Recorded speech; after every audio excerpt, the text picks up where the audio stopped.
If you hear a voice out there, don't answer it. That's what I should have told myself before the night the trees learned my name. I drove out of town like you do when you need to erase a week from your memory. Empty roads, radio turned down until it was only the hiss between stations. I wanted a simple thing, a night alone, a small fire, the kind of silence you can sleep inside. The campsite I found was perfect in the cruel way abandoned things are perfect. A flat clearing, a ring of stones, a weathered tent pitched under a thin strip of sky where the stars hung like punctures in velvet. I set my pack down, felt the damp breath of the forest already settling around my ankles. It smelled like crushed pine, wet earth, and something else I couldn't name at first, a metallic tang that made the hairs on my arms prick. The first minutes were banal and sacred. I arranged logs, coaxed the flame until it licked up steady and honest, and listened.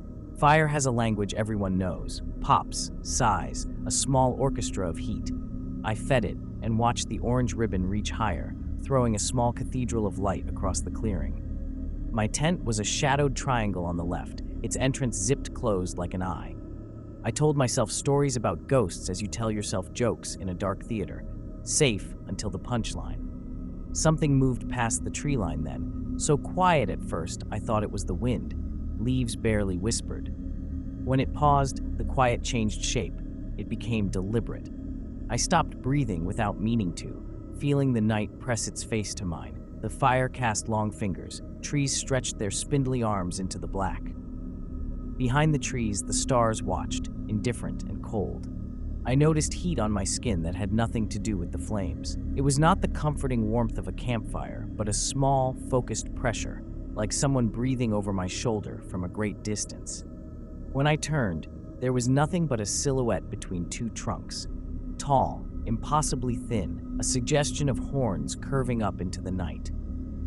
Its ribs, if that's what they were, showed white against the dark like the bones of an old house. For a moment, I thought it was a trick of shadow, the way the mind cheats you by stitching familiar things out of random dark. The thing stepped forward and the campfire flared as if in answer, revealing a face that was a shadow carved into bone. I tell you this because the small choices matter.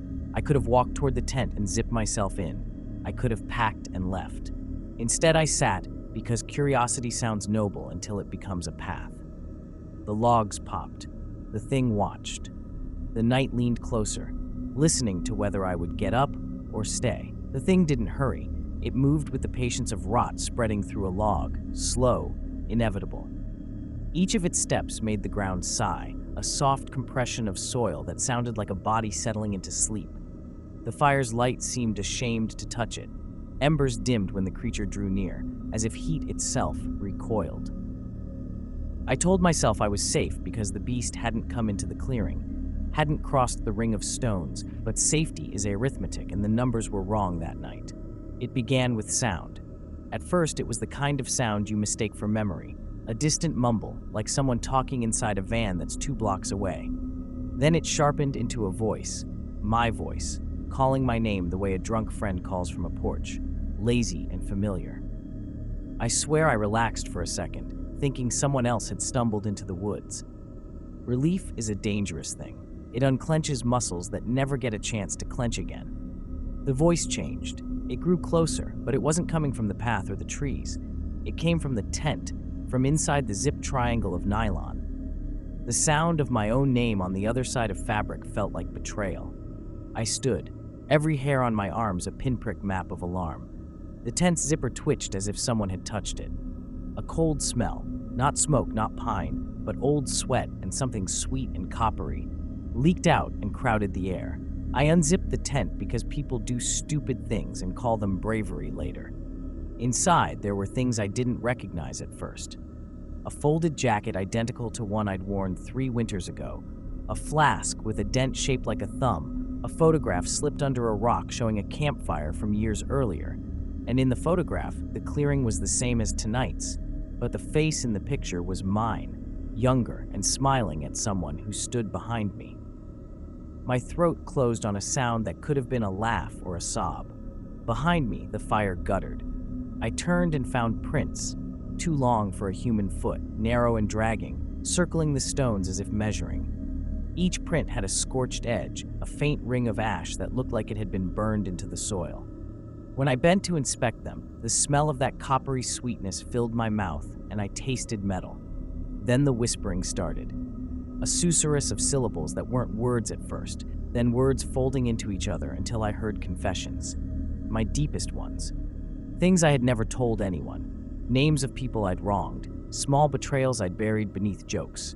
The voice used those truths like keys, fitting them into locks I'd left unopened. I stumbled backwards, and the thing stepped into the light for a heartbeat. It imitated me. Not my words now, but my laugh, the cadence of my silence. The mimicry was perfect and obscene. I saw myself in it, not as I was, but as how my fear might look if it had grown bones. It didn't need to speak to wound me. Recognition was enough. When it tilted its head, the forest responded like a held note, and somewhere far off a dog howled exactly like the syllable my mother used to call me at dusk. I had to decide, stay and be swallowed by the story this thing knew better than I did, or run and take whatever followed me back into the dark. I remember standing there, watching my own shadow split against the trees, and thinking that the worst part wasn't the creature itself, it was how well it knew me. I remember the moment decision hardened into motion, the exact crack of a log as if the fire itself took a breath and decided to help me. I grabbed my pack with hands that shook in ways my body had never been taught to hide.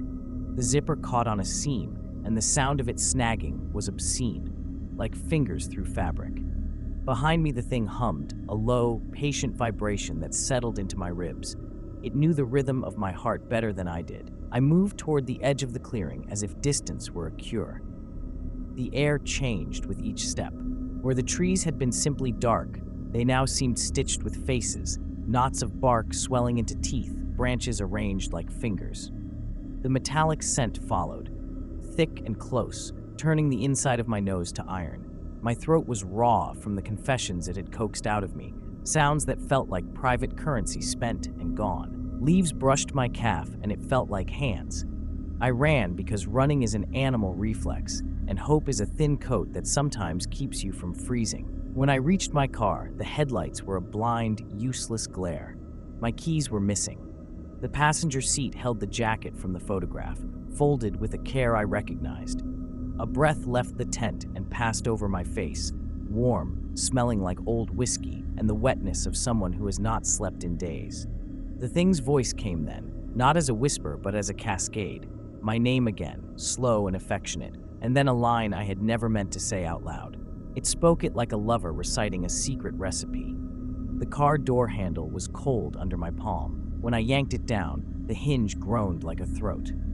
Inside the vehicle, everything was slightly wrong. The radio played static between stations, but inside the static I could hear snippets of my life. A childhood song I'd forgotten, the clack of dishes, the laugh of a girl I had loved and left. The glove compartment contained the photograph from the tent. Only now the face behind me in that picture was not a stranger. It was me, older and hollow-eyed, smiling as if at a joke I hadn't heard yet. My breath fogged the glass, and in the condensation the letters of my name appeared, written from the inside out. I slammed the door, and the thing knocked its knuckles on the roof like someone impatient for a story to continue. It didn't need to enter. The world itself had become thin enough for it to press through. I fumbled with the ignition, fingers useless, and in the space between clicks, I realized the worst arithmetic. Absence plus replication equals replacement. The creature didn't want to kill me. It wanted to be Mimi. When the engine finally turned over, something answered from behind the trees in my exact cadence, an imitation so precise that it stopped me cold and made my knees forget how to work. It called my name and added one last, intimate detail, a memory I had never spoken, a private joke between my own bones. The car rolled forward, as if guided by a hand I could not see. I don't know what came after. Memory collapses like old paper. I remember the way the stars burned, like accusations, and the taste of iron in my mouth, as if I had been chewing on the night itself. I remember, too, that when I tried to tell this story later, people would nod, polite and unblinking, and hand me small comforts that tasted like nothing. It has my voice now. Subscribe to horror story more.